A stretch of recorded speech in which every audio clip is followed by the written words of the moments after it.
Stick mobility bow and arrow. So what we want to start with, if you are 5'10" and over, you're going to use a 7-footer. If you are under 5'10", you will use a 6-footer. So Neil's got the 7-footer here. It starts by placing the stick outside your lateral line, so directly outside of the leg. Ideally 8 to 12 inches. You're looking for about a 90-degree angle here. So you start with this arm across.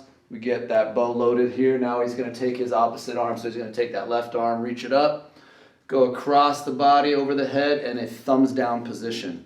From here, now you can already see starting to create a little stretch in that lateral line, so a little bit of flex there. And that is the purpose. We are going to stretch, mobilize, and strengthen the lateral line at the same time.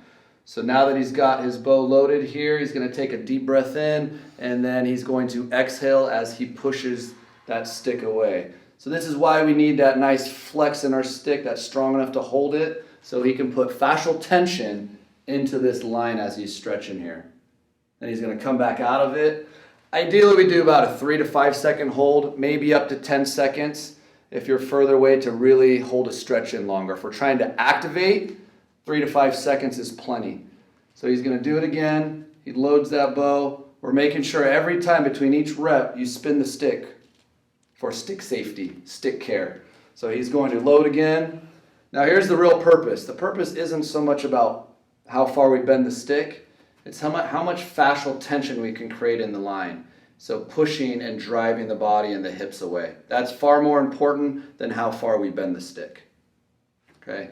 So another aspect here, if someone is struggling with this, you would start off with a little bit of a wider base with their feet, or take the stick a little bit further out. The other thing that we have to watch though is we can't get too far away, because it will start to swing away from you when you try to flex it. So it might be between that 8 to 15, 16 inches. Usually 8 to 12 inches is great for everyone. You might be able to come in a little closer. We don't want to come too close, because then we're just over bending the stick, and it becomes more about the bend of the stick versus the bend of the body. Okay, so next progression would be going down to a half kneeling position.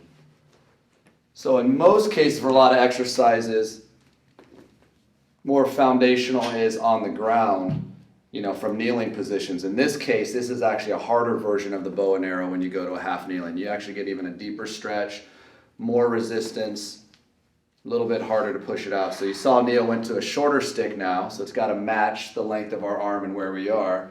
So same idea. He's still loading the bow, but he's going to get a nice deeper stretch, a little bit more into the hip line.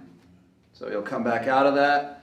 Again, if you saw, his setup was about the same. It might be a little bit higher than 90 degrees now, but still pretty close. It starts with the elbow close to the body, reaching over, thumbs down position, and then he'll push out again. And he's going to try to drive the hips away. With this one, he's creating also a little rotation here, opening up, getting through this nice oblique line, creating a little bit more in the rotational line. So fascial tensioning plus flexibility equals mobility. So that's what we're after. We're trying to increase our range and strengthen your outer ranges. The bow and arrow is great for anybody who sits a lot, any rotational athletes, someone that's just looking to create a little bit more flexibility and mobility in how they can move and bend. So it's really good for everybody, but if you're a rotational athlete, definitely need it. If we sit a lot, we get really tight and locked up around the hips, creating back problems, this is going to be great for you as well. So the bow and arrow.